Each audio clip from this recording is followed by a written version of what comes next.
a message you could cut and paste into the chat room of any sandbagger, be it George Galloway, Owen Jones, Chris Hedges, Rainey Kalick in Eugene at Breakthrough News, Francesca Albanese, Greta Thunberg. The list is long. I wouldn't want to overlook any important people. Unfortunately, I don't recall offhand everyone who has impressed me for their chivalry towards the children of Gaza. But if you are in your elementary cyber stalking, you probably know a way to get to my um, online history. And you can just rattle off other names for yourselves.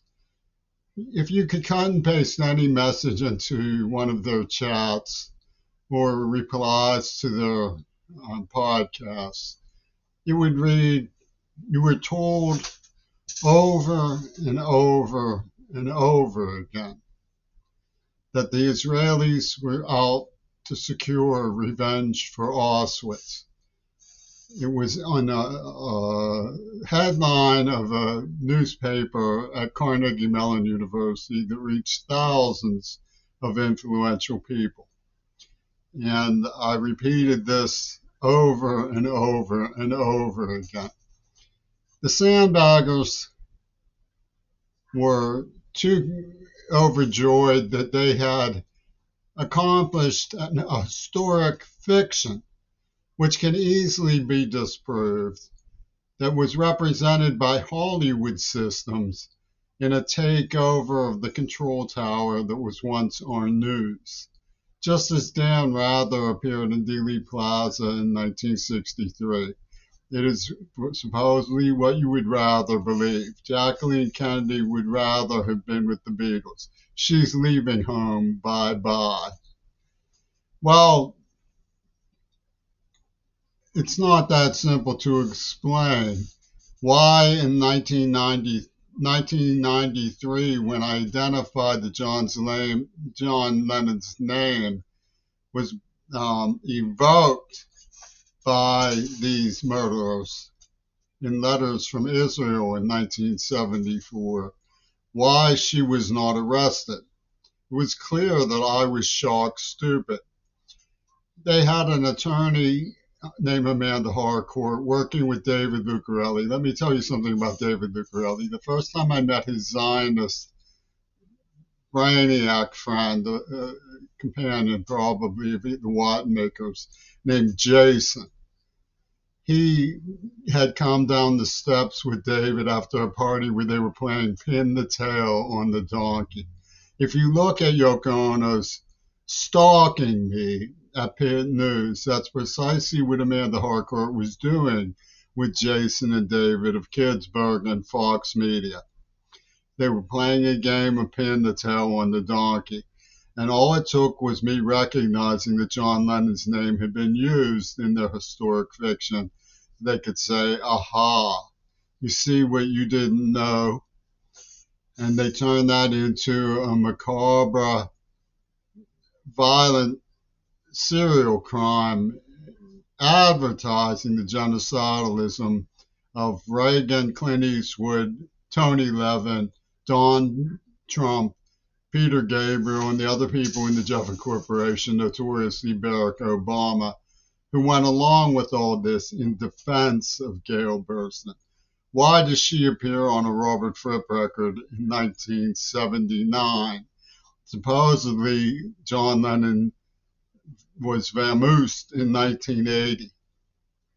So you see, it's not so simple to explain the historic fiction that came out of Hollywood media.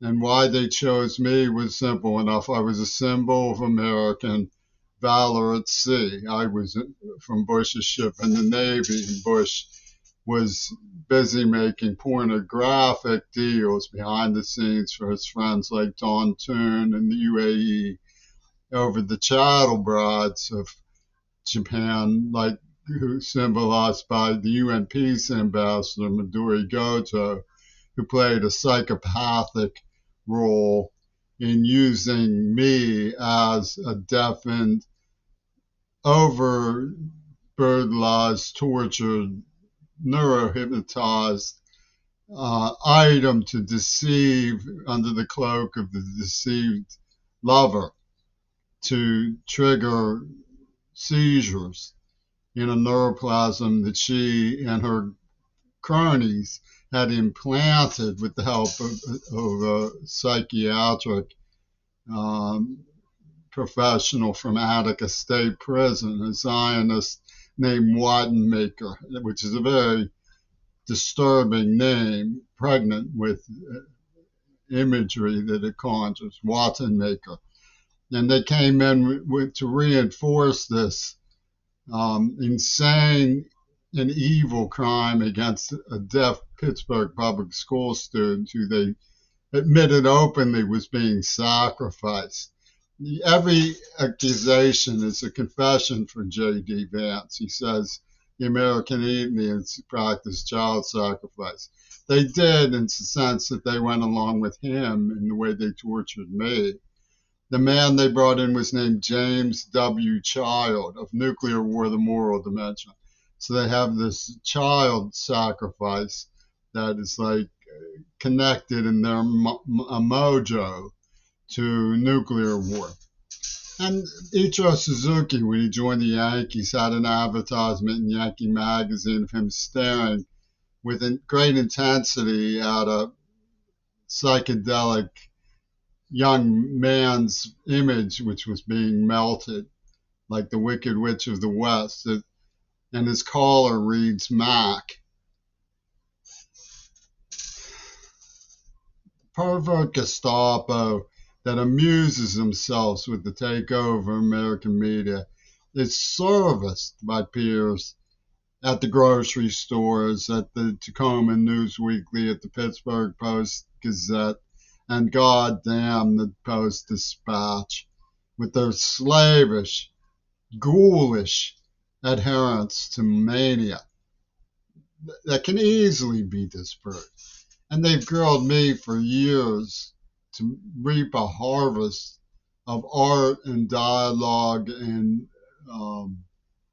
poetry as a payment to the people who they claim murdered John Lennon. And the investigators at Carnegie Mellon University promoting this commercial enterprise, like David McWade, just shrugged it off with a communication from Paul McCartney. People are weird. He said that it was John Lennon was just like a soccer teammate who got